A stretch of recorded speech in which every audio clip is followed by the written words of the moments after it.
Welcome back to my channel Vaishnavi wife's official. तो आज है मकर संक्रांति और मकर संक्रांति की आप सभी को ढेर सारी शुभकामनाएं। मैं माफ़ी चाहूँगी सबसे पहले तो कि कल मैं अपनी वीडियो पोस्ट नहीं कर पाई क्योंकि कल मेरी थी क्लोजिंग। बहुत हेक्टिक शेड्यूल था और रात में जब 10 बजे मैं वीडियो बनाने बैठी तो टाइम बहुत हो चुका था, तो उसके बाद मैंने वीडियो पोस्ट करना सही नहीं समझा। बट मैंने कल छोटे छोटे से शॉर्ट्स डाले थे जो मुझे लगा कि हाँ टाइम नहीं है पर मैं शॉर्ट्स डाल सकती हूँ। तो आज है मकर संक्रांति। आप सभी लोगों की मकर संक्रांति कैसी रही, क्योंकि अभी ये 3 बजे से मकर संक्रांति लगी है और जो कि कल तक रहेगी, कल 12-1 बजे तक रहेगी।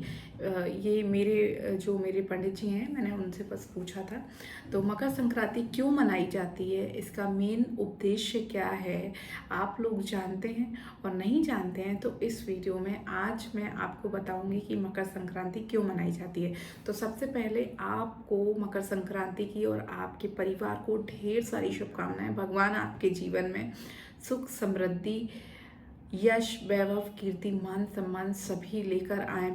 तो मकर संक्रांति क्यों मनाई जाती है, इस वीडियो को एंड तक देखिएगा और अगर आपको वीडियो पसंद आए तो चैनल को सब्सक्राइब और वीडियो को लाइक ज़रूर कीजिएगा। मकर संक्रांति क्यों मनाई जाती है और मकर संक्रांति का उद्देश्य क्या है। तो मकर संक्रांति का ये जो पर्व है भगवान सूर्य देव के मकर राशि में प्रवेश के साथ मनाया जाता है।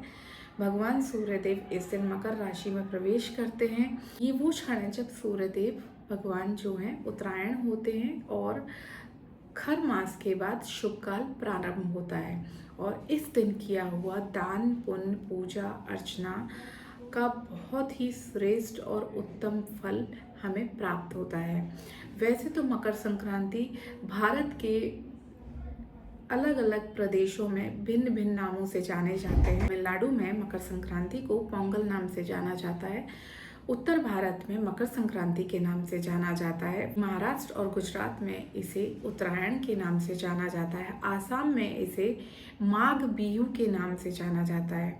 नाम चाहे अलग हो लेकिन सभी का मूल भाव एक ही है और वो है सूर्यदेव की उपासना और दान पुण्य के कार्य। इस दिन भगवान सूर्यदेव की उपासना बहुत विशेष रूप से की जाए तो उसका फल बहुत अच्छा और शुभ माना जाता है और इस दिन किया हुआ दान पुण्य कभी खाली नहीं जाता। पूजा अर्चना इस दिन जो करता है उस दिन की पूजा अर्चना माना जाता है कि उस दिन का जो भगवान का आशीर्वाद होता है वो कभी खाली नहीं जाता है। तो जो इस दिन बहुत अच्छे से सच्चे दिल से भगवान की पूजा अर्चना दान पुण्य के कार्य करता है उसके ऊपर भगवान की विशेष कृपा होती है।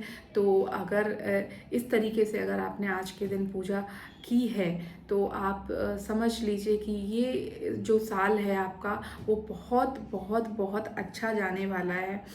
हो सके तो किसी भूखे को गरीब को खाना खिलाइए, साधुओं को महंतों को जाके थोड़ा सा दान पुण्य कर दीजिए। जैसे खिचड़ी का दान देने का बहुत अच्छा महत्व है और गुड़ और तिल का दान देने से सुख समृद्धि यश घर में आता है माना जाता है।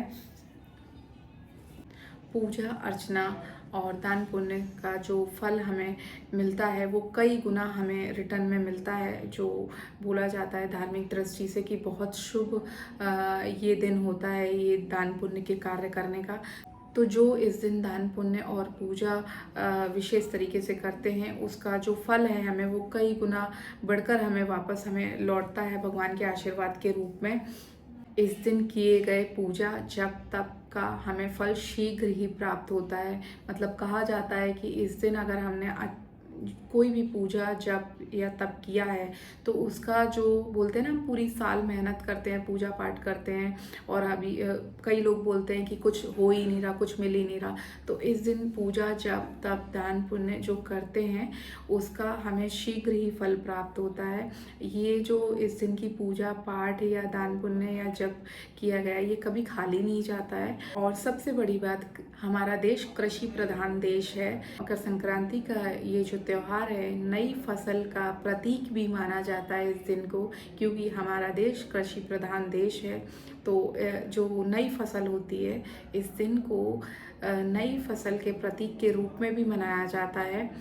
किसान इस दिन प्रकृति और सूर्यदेव को नमस्कार करके उनको आभार व्यक्त करते हैं, क्योंकि किसानों के लिए भी ये दिन उतना ही खास है जितना हमारे और आपके लिए है, क्योंकि उनके लिए वो उनकी कर्म भूमि है। सूर्यदेव को जीवन, ऊर्जा, सत्य और तप का प्रतीक माना जाता है, इसलिए इस दिन उनकी विशेष आराधना की जाती है। ये जो पर्व है बिना दान पुण्य के अधूरा है, बिना पूजा पाठ के अधूरा है।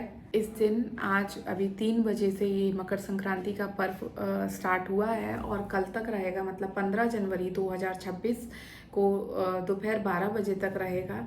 तो हो सके तो इसके अनुसार कार्य कीजिए और दान पुण्य कीजिए, वस्त्र दान कीजिए और भोजन दान कीजिए, खिचड़ी, तिल, गुड़, लड्डू का दान कीजिए, पूजा जब तब जितना हो सके उतना कीजिए, सूर्यदेव को अर्घ दीजिए क्योंकि इस दिन उनका विशेष पूजा की जाती है।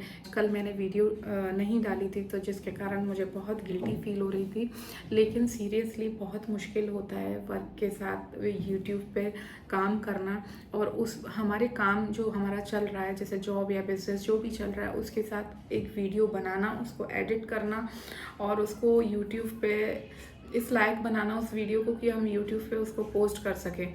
तो ये बहुत इजी टास्क बिल्कुल नहीं होता, ये बहुत टफ टास्क होता है, क्योंकि मैं कर रही हूँ तो मुझे पता है कि मैं कितनी मुश्किल से टाइम निकाल के एक वीडियो बनाती हूँ, फिर उसको एडिट करती हूँ, फिर उसको कहीं जाके पोस्ट करती हूँ और दूसरे दिन देखती हूँ तो उस पर 2 या 4 या 5 व्यूज़ आते हैं।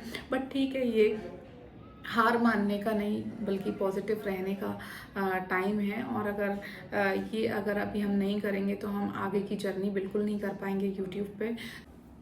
तो फाइनली मैंने आज मकर संक्रांति की आप लोगों को थोड़ी बहुत नॉलेज मेरे हिसाब से दी है।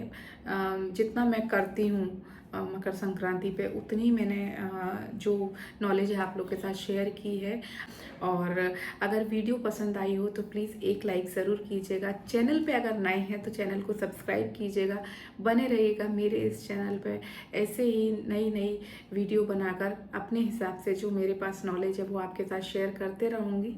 Thank you so much.